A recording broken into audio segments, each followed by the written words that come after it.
Bruce Springsteen, The Ghost of Tom Joad.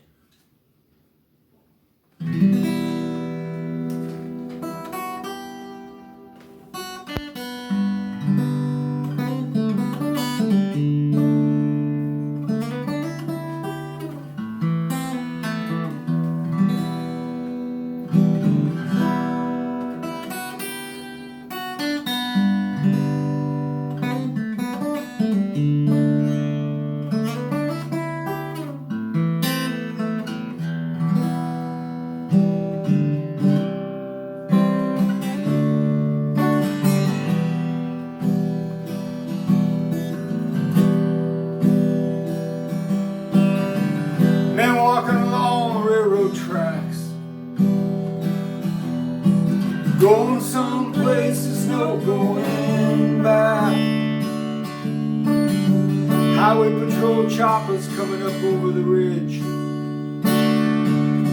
Hot soup on a campfire under the bridge. Shelter lines stretching round the corner. Welcome to the new world order. Families sleeping in their cars in the Southwest. No home, no job, no peace, no rest. The highway is alive tonight, but nobody's kidding nobody about where it goes. I'm sitting down here in the campfire light, searching for the ghost of Tom Joad. He pulls a prayer book out of his sleeping bag. Preacher lights up a button, takes the drag, waiting for when the last shall be first and the first shall be last. In a cardboard box neath the underpass. Got a one-way ticket to the promised land. You got a hole in your belly and a gun in your hand. Sleeping on a pillow of solid rock. Bathing in the city aqueduct. The highway is alive tonight. Where it's headed, everybody knows. I'm sitting down here in the campfire light, waiting on the ghost of Tom Joad. Now Tom said, Ma, wherever there's a cop beating a guy, wherever a hungry newborn baby cries, where there's a fight against the blood and hatred in the air, look for me, Mom, I'll be there. Where there's somebody fighting for a place to stand, or a decent job or a helping hand, wherever there's somebody struggling to be free. Look in their eyes, Mom, you'll see me. For the highway is alive tonight, but nobody's kidding nobody about where it goes. And I'm sitting down here in the campfire light, with the ghost of old Tom Joad, with the ghost of old Tom Joad, with the ghost of old Tom Joad.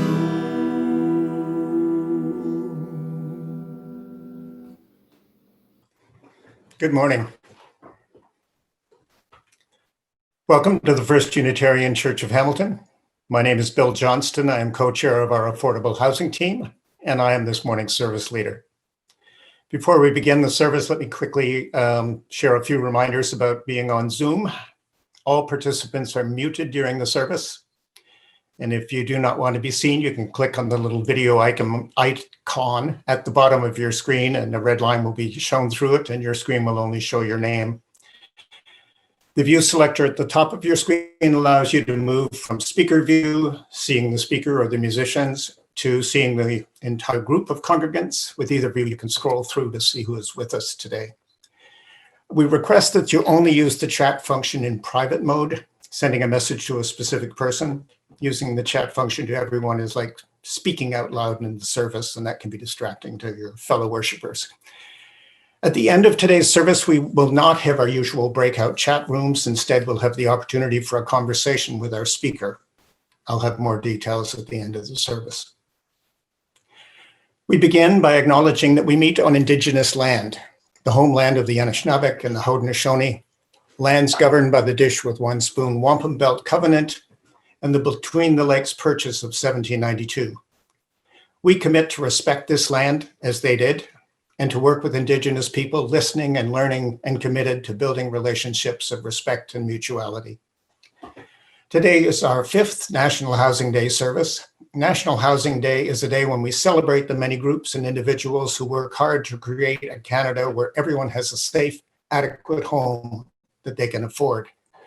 But National Housing Day specifically marks the anniversary of a declaration in November 1998 that homelessness had become a national disaster in Canada that required the same kind of focused response that a natural disaster would produce. Homelessness, unfortunately, is still a disaster, made especially acute by the COVID-19 pandemic. Homelessness is also just the tip of the iceberg of a much broader crisis, a crisis of unaffordable housing in Canada that unfortunately in many ways is worse than in 1998. And we note that the crises of homelessness and unaffordable housing are most acute for the Aboriginal peoples of this land. Not only are Indigenous people disproportionately found among the homeless and those living in precarious housing, but they have been deprived of the land that they called home. Our speaker this morning is Rebecca Guzzo. Rebecca is a member of Acorn Hamilton, an organization that works on campaigns to produce conditions identified as its members as significant challenges. Some of us heard Rebecca speak at City Hall in August when she was MC for an Acorn Hamilton rally to protect tenants from eviction. She has also spoken for Acorn at Queen's Park in opposition to a bill that made evictions easier for landlords. Welcome, Rebecca. And our music ministers this morning are Marianne Forbes, George Severies, and Cinda Carey, and thanks to Beverly Horton for the hymns. Whoever you are, whomever you love, whatever the circumstances of your life, today you are one of us, and you are welcome in our circle of caring for our worship. Our mission in our congregation is to nurture each other, to serve the community, and to inspire action to heal the world. We enter into worship with these words from Matthew Desmond. In languages spoken all over the world, the word for home encompasses not just shelter, but warmth, safety, family. The home remains the primary basis of life. It is where meals are shared, quiet habits formed, dreams confessed, traditions created. A good home can serve as the sturdiest of footholds. When people have a place to live, they become better parents, workers, and citizens. But without stable shelter, everything else falls apart. Our chalice is a reminder of the light and hope of our faith. Its flame reminds us, too, of the warmth of the hearth that symbolizes the best of home.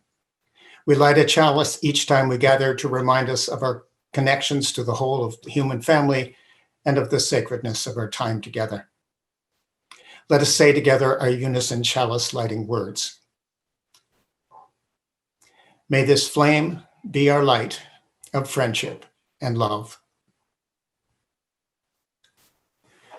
We will sing together our first hymn, number 121, We'll Build a Land.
restoring ruins of generations. Oh, we'll build a land of people so bold. Come build a land where sisters and brothers, anointed by God, may then create peace, where justice shall roll down like waters, and peace like an ever-flowing stream. Come build a land where the mantles of praises resound from spirits once faint and once weak, where like oaks of righteousness stand her people. Oh, come build the land, my people we seek.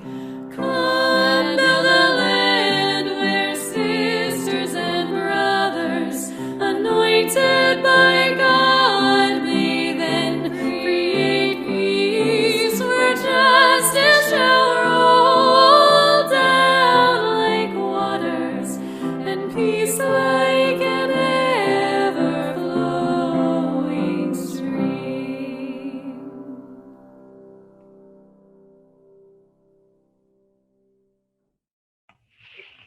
Good morning.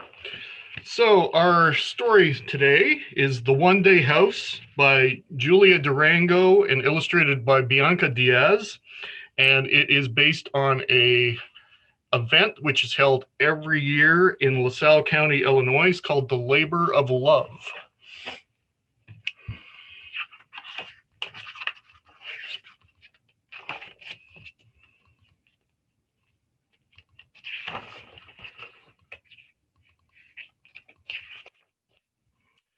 "One day," said Wilson, "I will paint your house orange and yellow like the sun." Gigi smiled. "I will like that. But today, you are all the sunshine I need," she said. "One day," said Wilson, "I will fix Gigi's windows so she can open them wide and feel the breeze." "That's a fine idea," said the ice cream man. "Fresh air is good for the soul." "One day," said Wilson, "I will build a fence around the yard so you can have a dog to keep you company." "I will like that," said Gigi, "but today I have all the company I need." "One day," said Wilson, "I will fix the stairs so Gigi can sit on the balcony and see forever." "That's a beautiful idea," said a passing neighbor. "Everyone enjoys a pretty view," agreed her friend. "One day," said Wilson, "I will fix the chimney so you can make a fire to keep you cozy." "I will like that," said Gigi, "but today you are all the warmth that I need." "One day," said Wilson, "I will fix the roof on Gigi's house to keep out the wind and snow." "That's a smart idea," said the librarian. "There's nothing better than a snug house on a windy day." "One day," said Wilson, "I will fix your piano so you can play music again." "I will like that," said Gigi, "but today you are the song in my heart." "One day," said Wilson, "I will plant a garden for Gigi so she can be surrounded by flowers." "That's a great idea," said Wilson's teacher. "It's fun to watch things grow." "One day," said Wilson. "One day is here."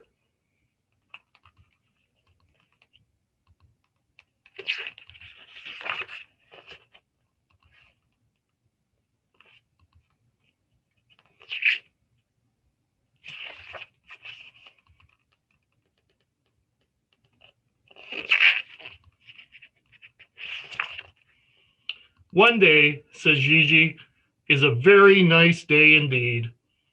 "One day," said Wilson, "is the best day ever." Gigi smiled. "The very best," she agreed. "Just like you." And that's our story for today. Thank you, Tim. This is our time in our service for meditation and reflection. In these moments of contemplation, I invite you to relax, close your eyes if you like, and take a breath. Following our reading, there will be a moment of silence, followed by a chant, and then our sermon. Our reading this morning is a poem written by Angelica Maria Aguilera. It is entitled, If a Community is a House. If a community is a house, I imagine the bricks as all its people, each shaped uniquely and wedged in differently, mundane as the sky. But it falls and we're all screwed. A house, of course, is greased with grit, 1,000 bricks holding it up day in and day out without asking for rest. Sing an ode to the organizers, the bodega owners, the families and the street sweepers. Ode to the mailmen, the kindergarten teachers with patience as flexible as a gymnastic star, the neighbors that make themselves our mothers when our mothers are off making a life for us. Ode to the street lights that guide us back to our bedrooms and into our loudest dreams. Ode to the sidewalks that serve as classrooms for character, to the friends that teach us where we can call home, to the spaces that raise us, give us space to leave and arms to come back to. If a community is a house, that means it is always under construction. The upkeep is infinite and tireless.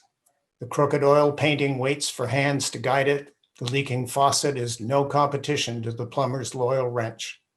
A hideous wallpaper is nothing to a mother's ruthless eye for discount decor and manipulation of coupons. Home is picky about its context. It knows itself to be more verb than noun. It is the tending, not the structure, that most correctly captures it. It is the pieces of yourself you nail into the walls, the fragments of heart molded into the tiles, the continuous work that constitutes the word that creates the sweet, sweet sweetness of home.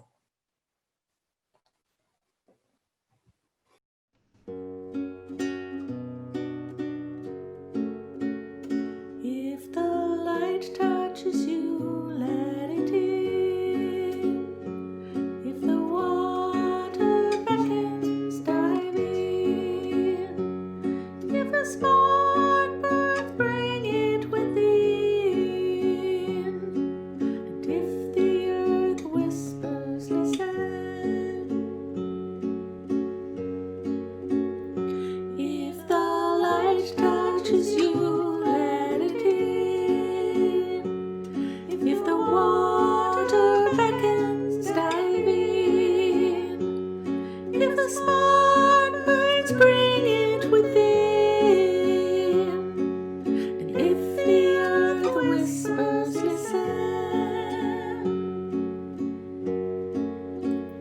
If the light touches you, let it in. If the water beckons, dive in. If the spark burns, bring it within.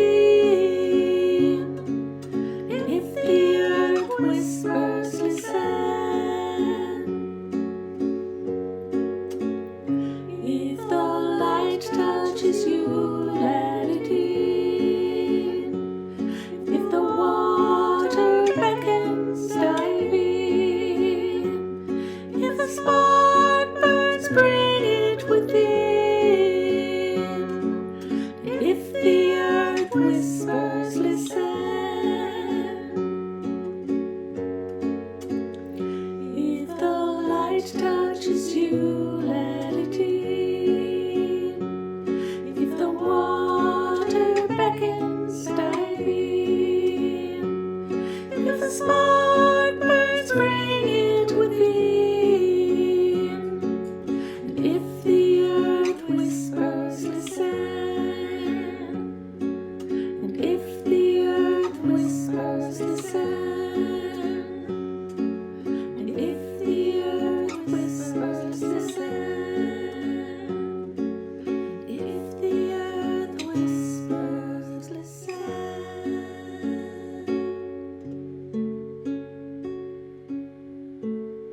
Thank you all for welcoming me here to your community today.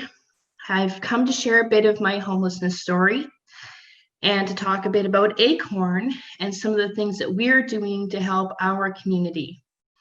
Acorn is, of course, a diverse community of low and moderate income individuals. Many of our members are essential and frontline workers, low-income seniors, we're people with disabilities, tenants, and individuals who are also highly affected by COVID-19.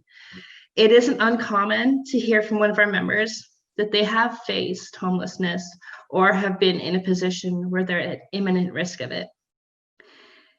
These issues threaten our safety, our life, our communities, and our security, but they also bring us close together to take on campaigns that focus on affordable, safe housing, stronger communities, fair social assistance and unemployment benefits, access to affordable internet, protection for tenants from predatory landlords, and from unfair banking practices and predatory lenders. Many of our goals are Canada-wide, and we have worked closely with other chapters in Ontario and locally, as we do have 3 chapters that work together to tackle here our issues in Hamilton. We also have many allies and partners locally and Canada-wide. So a bit about myself. I'm what the system calls chronically homeless. I've been around the block 3 or 4 times facing homelessness. And I've actually been housed and safe for 2 years now. It's been a very tough road. Have you ever walked home in the middle of the night, in the dark? Maybe you're coming home from work in a rough area, alone. It can be scary. The feeling of finally getting to your street, the familiar street lights, up the path to your front door. Oh, the satisfying click as those tumblers lock behind you. You've made it. You're home and you're safe. Some people don't experience this. I used to start walking on glass as soon as I got through that door, bracing for an attack, praying that he would be in a good mood. But you know, he was never in a good mood. There was always something wrong, and it was always my fault. Home was no longer safe. Because of my past experiences with homelessness, for 6 years, I made excuses. It'll get better, right? No, enough was enough. I found a room at a friend's house, and well, that was all I could afford being on Ontario disability. Even staying in that room, he wouldn't hesitate to attack me in front of my friends. He scared them too.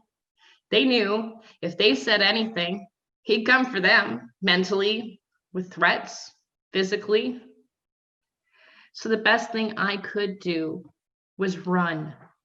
I ran from place to place. I even stayed on a farm for a little bit, which was actually pretty great while it lasted. But then I found myself sore, numb, laying on the sidewalk in downtown Toronto. By the way my leg hurt, I must have been unconscious for at least an hour. I had collapsed of exhaustion. There were no shelter beds, and I hadn't slept in days.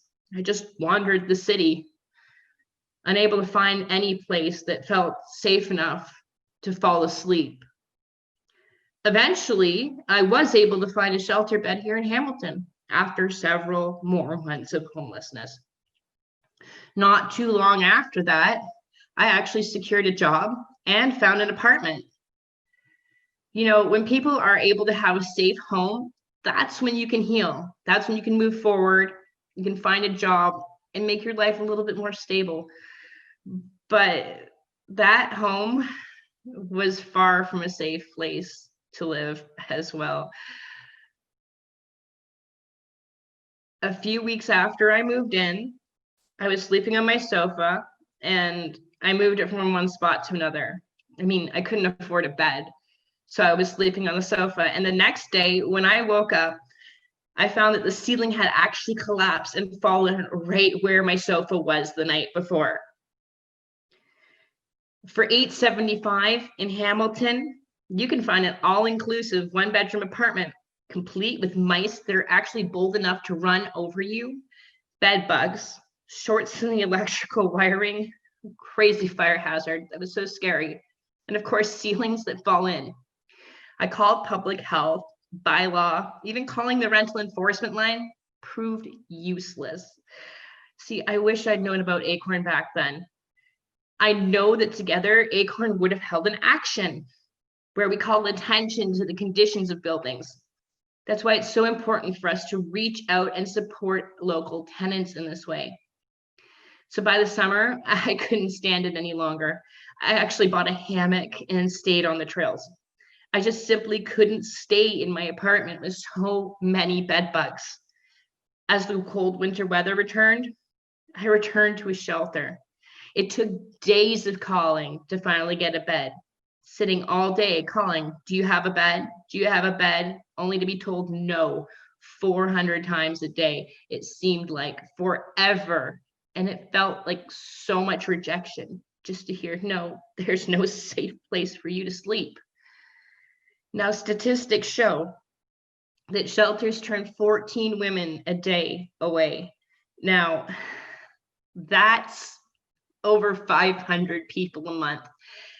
12% of the homeless women in Hamilton are actually pregnant women, and there's really nowhere to go, putting these women at risk for social assistance, interference with children's aid, and so many other problems that are just going to compound the homelessness issue.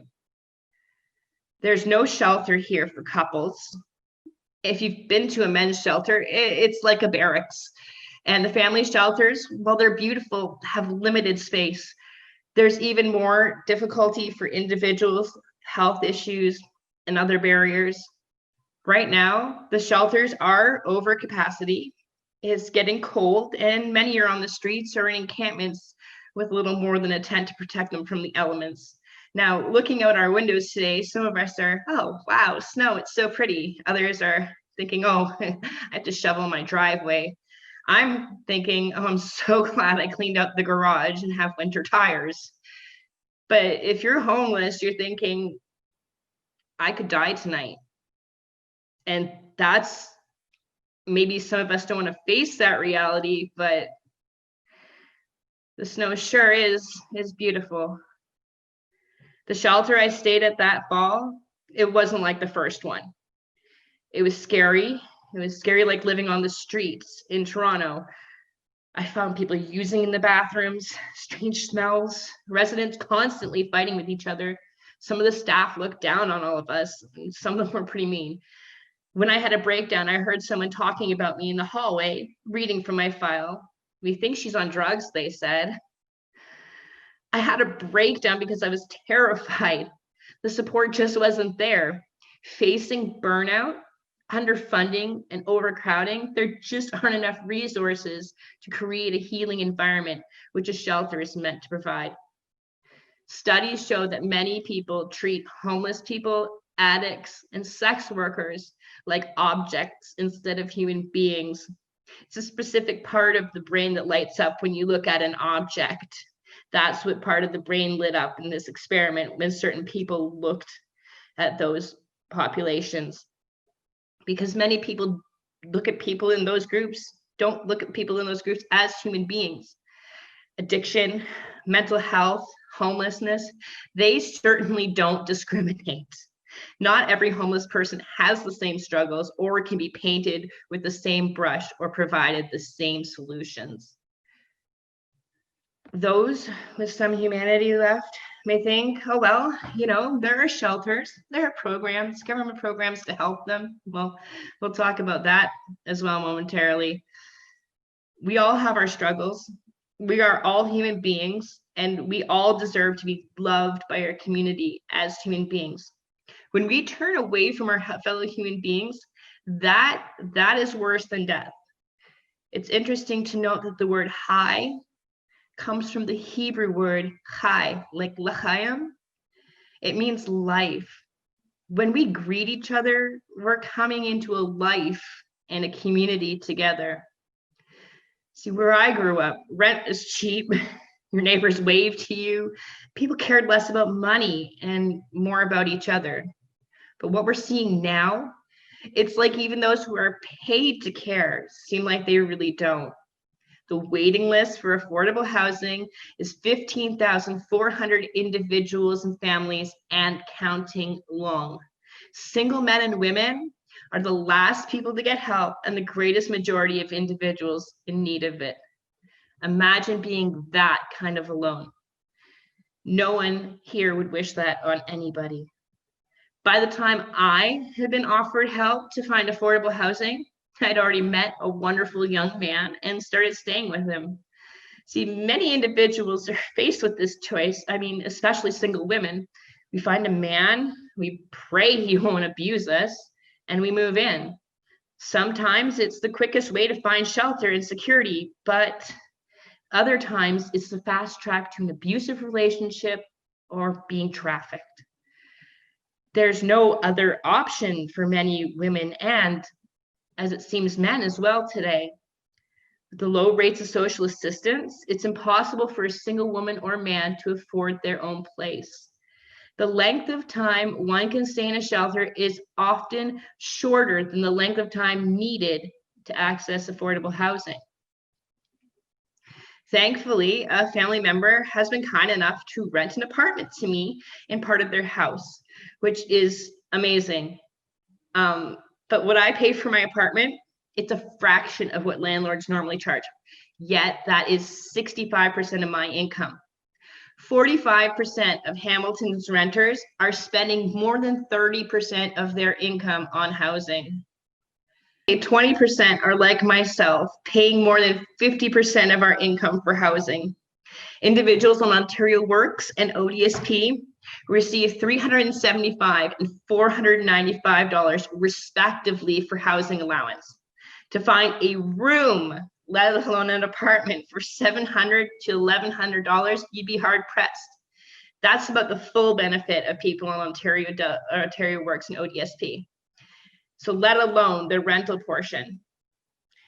Those government programs that many people believe are helping individuals that need financial support, well, they do provide some financial support. However, the amount an Ontario Works recipient receives isn't enough to rent a room, let alone buy food. Our most vulnerable community members, those with disabilities, are significantly below the poverty line. In our current financial climate, it's impossible for anyone to survive with only $1,200 a month. Independent housing in a safe and well-maintained building costs disability recipients more than 80% of their income on average. Housing is a human right. If we don't have a place to come home to, we're lost wandering in the dark. Some of us are never found. Others are found at the edge of the lake or perhaps the end of a needle.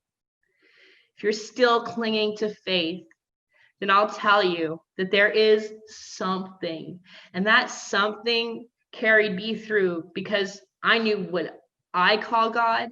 Well, he believes in me, and he has a purpose and a reason for showing me this plight of our communities and people. Just maybe he brought me through all this so I could share it with people like you today. Today, because people believed in me, because the holiest spirit of all, the human spirit, I'm housed, safe, I'm stable, I'm employed, and I have a beautiful 18-month-old son who will be soon returning to my care. Now, you may ask, what can you do to help others? So that's why I believe in Acorn, and I'm such an active member. We hold actions where we call politicians, landlords, service providers, and other individuals that are involved and bring attention to the issues that our community is facing. Just this past January, we actually won unanimous support to update our Hamilton property standards bylaw to cover more safety and health issues for our tenants. We're pushing for enforcement of these standards and have gained the support of several city council members. We're pushing for licensing of landlords, and we're working to put a law in place that stops landlords from rent evicting their tenants so that they can up the price of rent past the yearly guidelines. We're also demanding that outdated social assistance payments be brought up to reflect the cost of living in our current economy, encouraging recipients to work by allowing them to keep more of the money they earn and adjusting the shelter allowance to reflect our current rental costs, as well as modernizing the employment insurance and raising our minimum wages. Right now, we have an economical crisis on our hands. We can't grow a stronger economy when even the people who work for minimum moderate wage jobs, our essential workers, our frontline workers, aren't even able to put food on their tables after paying their rent. People who have long called Hamilton home are being priced out of what was once known as an affordable city to call home. You can help us by following our cause, Acorn, via our Facebook, our website, Instagram, and staying informed and connecting with our virtual actions, helping us raise awareness and spread the word. Perhaps you even know somebody in your community who could benefit from connecting with us. I wish somebody had connected me with Acorn earlier. On our website, we have more stories of members like Elizabeth Ellis and Patricia Galvin, who have both faced their own battles with rent eviction and substandard housing. And we've got an annual fundraiser coming up virtually this year on the first day of Hanukkah on December 10th. So everybody here is welcome to join us. It's $10, but if you can't pay, nobody's going to be turned away. We're going to have some music, some speakers, and it's going to be an amazing night. But the most important thing you can do today as a human being is to look at those around you in your community, in our city, and look at them as a family member, somebody's son, daughter, sister, brother, mother, or father. They, we, all of us, we're human beings and we're all in this together. So the average life expectancy of a chronically homeless female like myself is 37 years. This week, I've just celebrated my 38th birthday, and I am ever so thankful to be here with you today. So thank you. Thank you so much for having me. Thank you, Rebecca, for that powerful message. Thank you for putting a human face on the affordable housing crisis and talking so eloquently about the power of community and humanity. Our closing words are from Reverend William J. Barber II. Crises bring out the crowds and draw attention, but a sustained movement depends on local people who know one another and are committed to working together for the long haul. A moral movement must put human faces on injustice and amplify the voices of the voiceless. We do not speak for those who can speak for themselves. Our moral movement must be committed to the long-term work of racial equity. We bring people together across dividing lines and help them hear one another. We have no permanent enemies, only permanent issues rooted in our deepest moral and constitutional values. We must learn how our issues intersect in a comprehensive moral agenda that demands transformation of everyone, not least of us. A moral movement is only as strong as the songs we sing together. Speak the truth, sing the truth, and use art to help people imagine the future they cannot yet see. Our struggle is to reshape the stories that tell us who we are. No one victory will usher in beloved community. No single setback can stop us.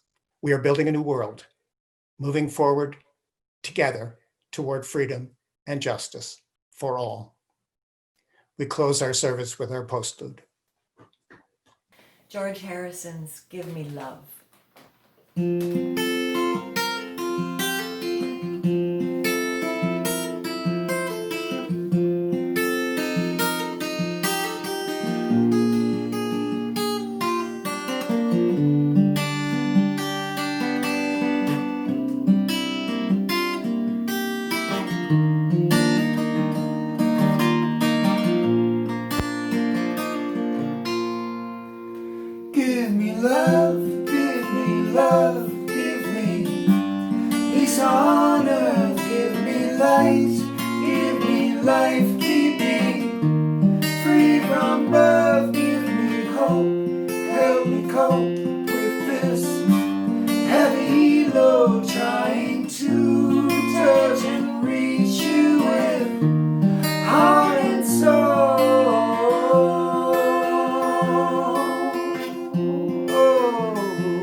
my Lord. Please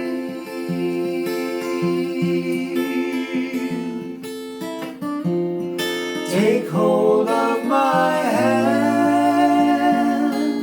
that I might understand you.